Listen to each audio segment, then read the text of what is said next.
Welcome back, Nicholas. This is Comic Corner Classics less non-classics. This is episode number 1021 and Doubleshot number 915. Yep, another Comic Corner. Yeah, 5 today. Actually, more like this is the 4th one I've done. It's been a while since I've done this many in a row for Comic Corners. Alright, like with the last 2 videos, 2 Batman trades. Though unlike the last 2 videos, they're not from the same series. Two completely different series. First up it is Batman Shadow the Bat, Volume 4, collecting issues 32 to 43. Excuse me. Of course, it's written by Alan Grant because he's the one who wrote this book for a long frickin' time. 82 issues, probably by far one of the longest ones anybody ever written when it comes to Batman. The artwork in here is done by Barry Kitson, and there's several other artists here. Brett Benitez, John Paul Leon,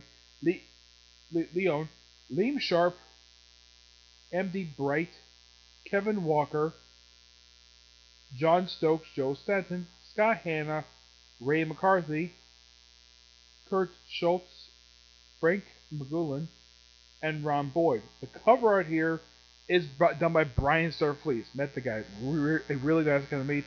And this guy has got really good artwork. Now, the thing with this particular trade is that on the cover it is featuring Bane, Azrael, Two-Face, Joker, Ventriloquist, Solomon Grundy, Colonel Vega, Tallyman, KG Beast, and Anarchy. Bane is nowhere in these issues. The first 3 issues in here are part of the Prodigal crossover. I'll talk more about that whenever I get a chance to get my hands on the Prodigal trade, the recent one. And then 35 is just as high as a Tra-Cup, which I've already reviewed. Starting with 36, the book becomes something very interesting. It becomes a spotlight book.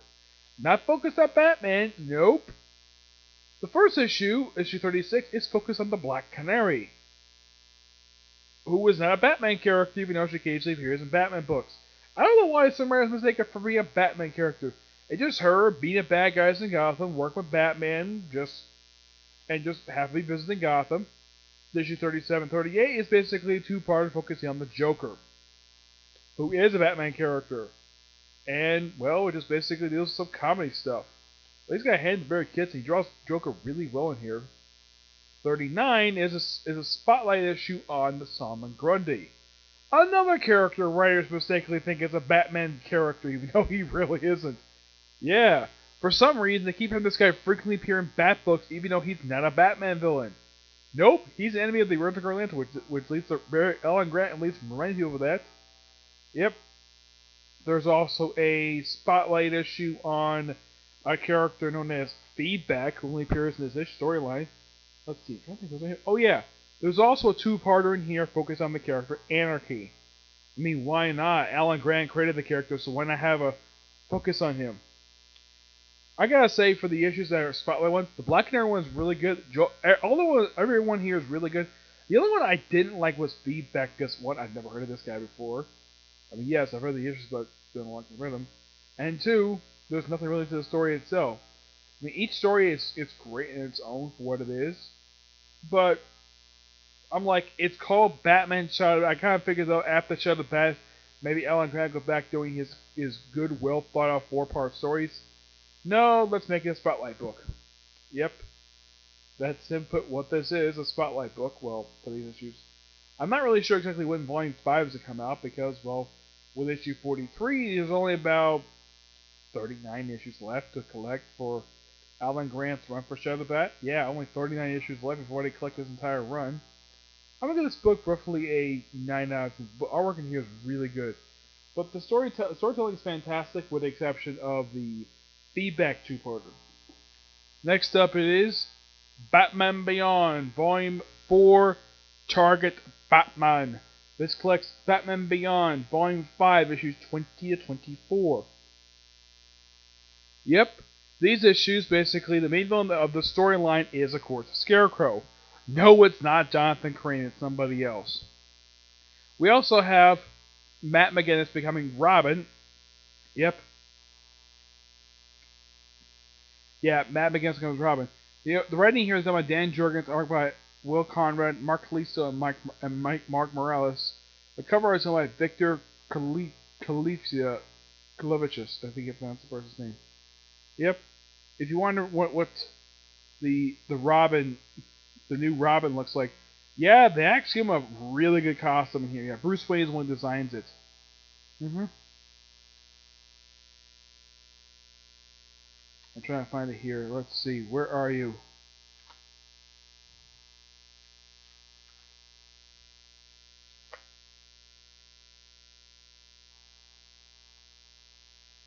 Hmm. Yep, here it is. This is the Robin costume, which is similar to that of the Batman costume in a way, but it's its own thing. Mm-hmm. Yep. We also have Jack Ryder, aka the Creeper, is in here as well, and plus he's still a newsacre. After like 40 years, he's still a newsacre. Interesting though, they still have that, but it's the future for you. We also have a futuristic smartphone used by Diana Tan, who is, well, supposed to be Terry McGinnis' girlfriend, though apparently they broke up. Apparently she decided to walk away from him due to him making out with Madeline, aka one of the members of the Royal Flush Gang. Mm-hmm. Yep. Who's kind of in the way, she's kind of, well, Terry's Catwoman, except she's reformed. Yep.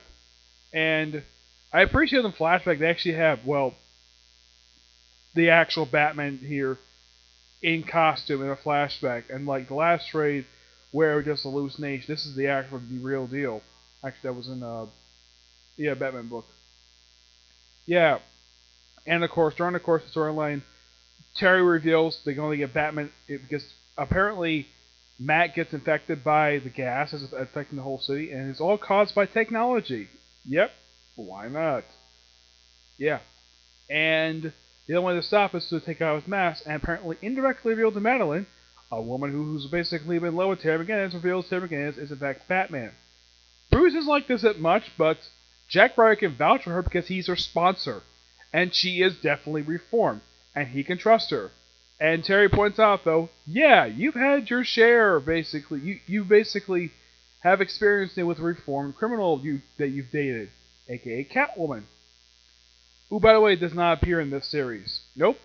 Oh, yeah, Barbara Gordon's in this series. Now, if you watch the Batman Beyond TV, you know that Barbara Gordon is actually a woman who's supposed to be in her 50s or 60s, and a woman with white hair. Yeah, for some reason, older Batgirl, who looks like probably in her 40s, I'd say, possibly. They don't give exactly how old she is. Yeah, this is Barbara Gordon in the Batman Beyond timeline. She's not that much older than she is now. I mean, right now she's supposed to be in her 20s.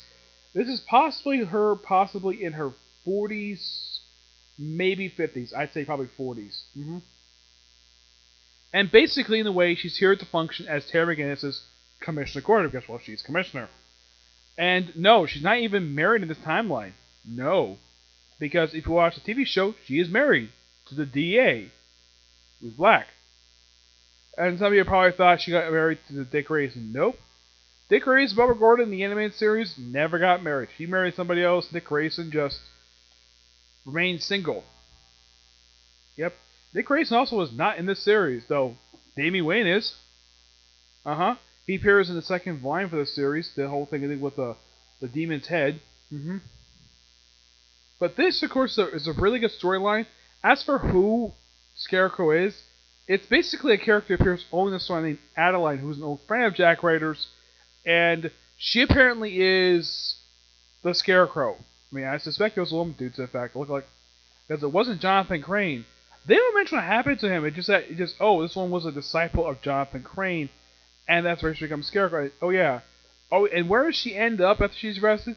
She's put in Arkham Asylum, which apparently, according to Jack Ryder, that is kind of a bad idea due to the fact, well, Arkham has got a bad history of not reforming the damn criminals. Yeah, they do not do their job at all, which is simply a kind of like an outside joke because apparently mental institutions are basically very similar. The Arkham Asylum is a heck of a lot worse. It's basically like a hellish dungeon, basically how it's normally depicted. Mm-hmm. But this, of course, is really good. This book, a 9.5 out of 10. Really good. And the book is pretty thin. Yeah, compared to this book here, which is thick, and because that contains 12 issues, this only contains 5 issues. That's how thin the book is. Mm-hmm. But yeah, so that's it for this particular review. As far as I get a chance to do that anime review, say for reviewing the 14th, I'll probably say it for tomorrow. I'll probably get a chance to watch it, yes, but I probably won't get a chance to do it till tomorrow. But until you see my next review, which will probably be tomorrow anyways, this way, okay? But to this next review, bye.